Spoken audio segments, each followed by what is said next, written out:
Sacco and Vanzetti as well, was the purest, the one which promised the greatest hope of human emancipation.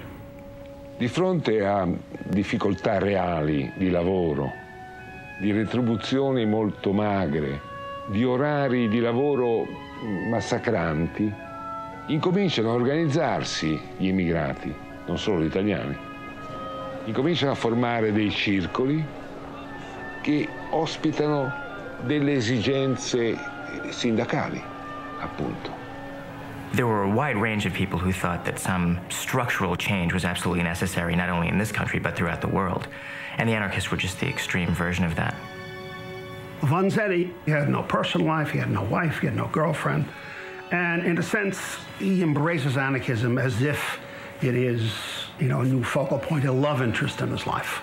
He embraces it with a passion and dedication that is truly romantic. I champion the weak, the poor, the oppressed, the simple, and the persecuted. I maintain that whosoever benefits or hurts a man, benefits or hurts the whole species. I sought my liberty in the liberty of all, my happiness in the happiness of all. I wanted a roof for every family, bread for every mouth, education for every heart, light for every intellect. I am convinced that human history has not yet begun, that we find ourselves in the last period of the prehistoric. I see with the eyes of my soul how the sky is diffused with the rays of the new millennium. Bartolomeo Vanzetti. Some people think anarchists are just wild-eyed, crazy bomb throwers. But most anarchists are not bomb throwers. Most anarchists have a kind of philosophy about what society should be like. And Sacco and Vanzetti subscribe to this philosophy. They believe that the economic resources of society should be collectively owned and distributed in an equitable way so that everybody could have a job and everybody could have all the necessities of life.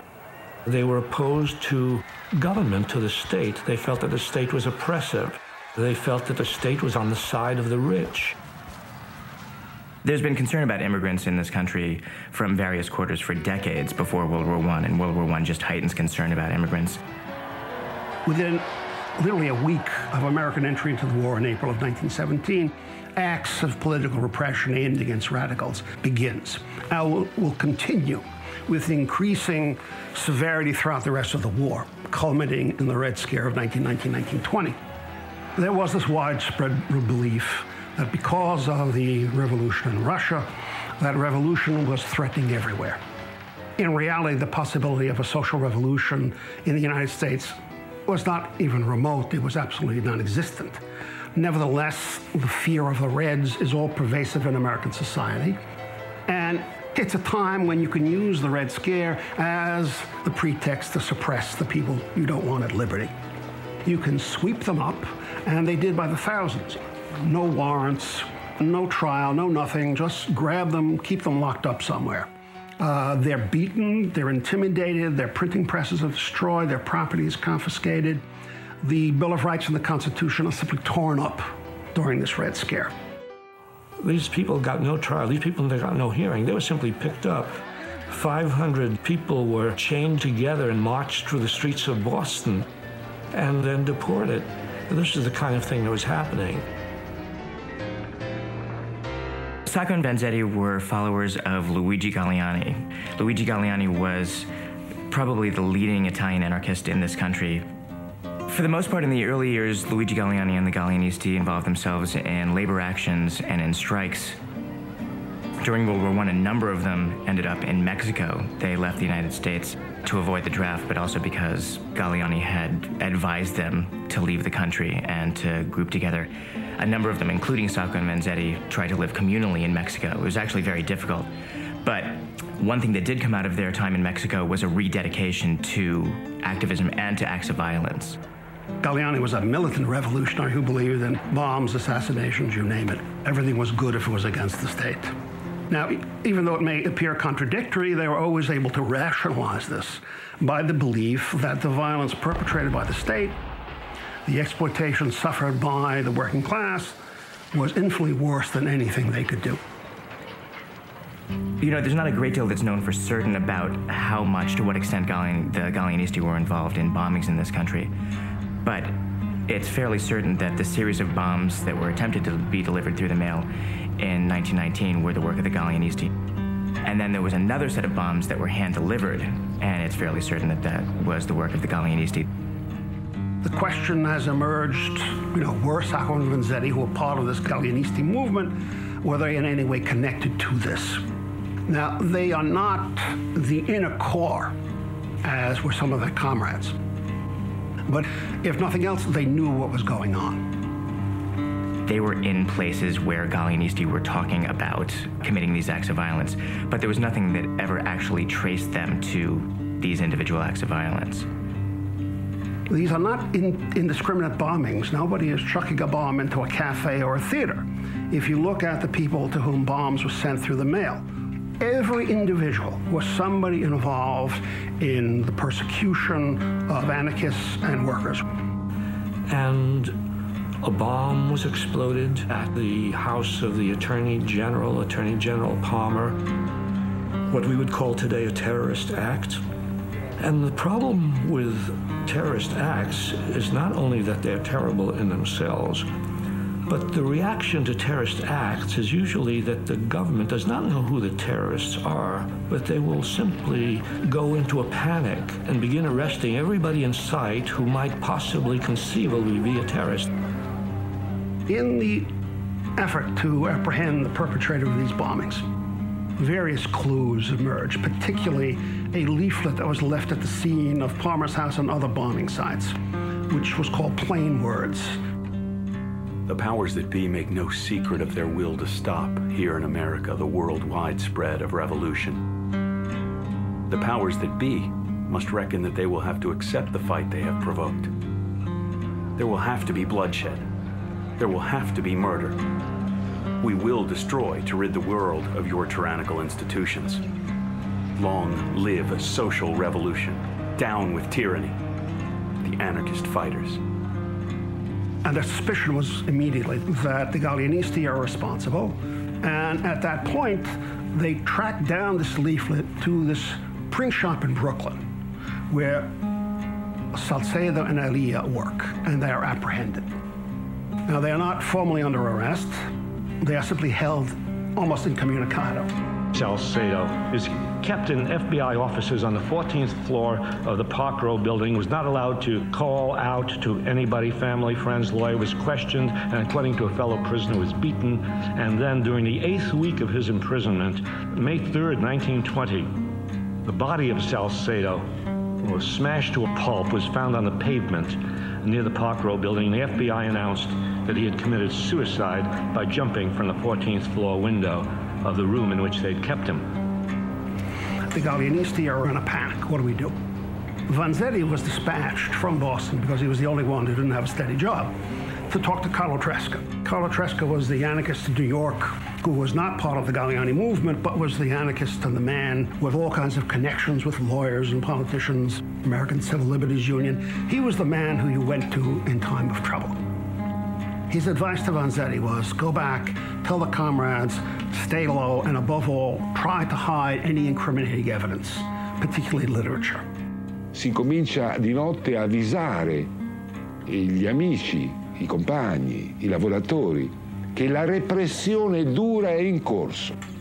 Ed è durante una notte di paura che Sacco e Vanzetti finiscono nelle mani della polizia. Where we are is the crime site of you might say, the crime of the century. But you would never realize it because it's so changed. All this great parking lot was factory, 2 factories really down here. The crime took place on the afternoon of April 15th, 1920, as the paymaster of the Slater and Morrill factory, Frederick Parmenter, and a guard, Alessandro Baradelli, were carrying the Slater and Morrill payroll, amounting to over $10,000, from the main office down to the factory where the men were going to be paid off. My Father Frederick Albert Parmenter was his name. He was substituting for the paymaster that was sick that day. And being vice president, he took the payroll, but it never got there. They started from right here. This is where the two men, the paymaster and his guard, walked from here, and they made it down about as far as these trees. As they walked down the street, two men were waiting by a post and rail fence. And all of a sudden, one of these two guys on the fence, to their backs, opened fire. Both men were shot. Parmenter managed to run across the street, but he fell there. The bandits picked up the money, the bandits jumped into the car, and the car drove off at a high rate of speed. Bardelli was killed almost instantly. Parmenter died that night. Well, I was in school, and of course, evidently the teacher was instructed to send me home. And I can remember walking up the street alone and seeing all these cars and people around my house, and what were they doing? And then somebody must have come and taken me into the house where my mother was and so forth. And I couldn't believe what had happened. I must have just been shocked, that's all.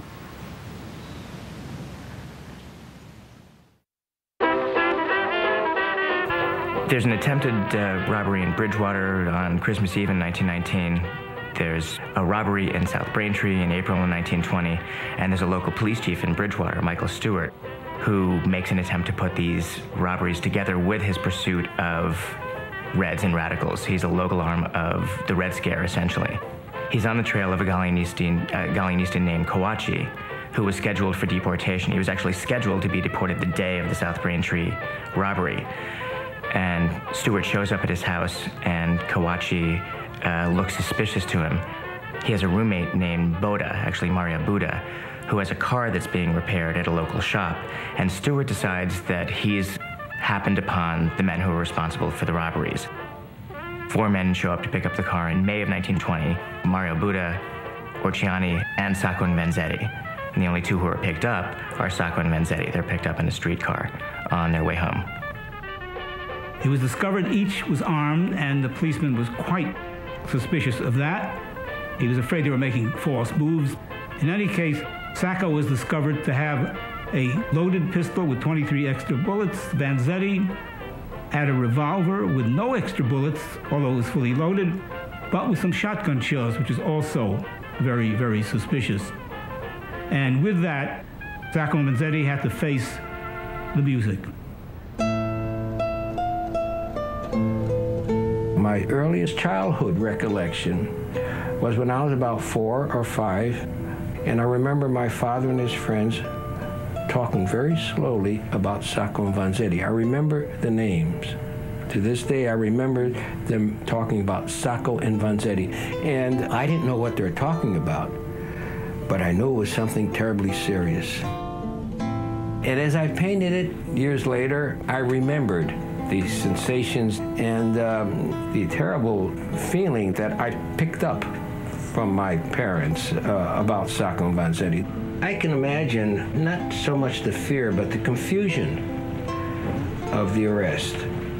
They didn't really understand what they were being accused of. They're being accused of murder, but they didn't know what it was all about. When they are arrested, they are not told the reason why they have been apprehended. All they say is suspicious characters. Their immediate assumption is that they have been grabbed because they're radicals. Here's a sample of the interrogation. Interrogating Sacco. Police, are you a citizen? Sacco, no. Police, are you a communist? Sacco, no. Police, anarchist? Sacco, no. He's lying. Why would an anarchist lie to a policeman?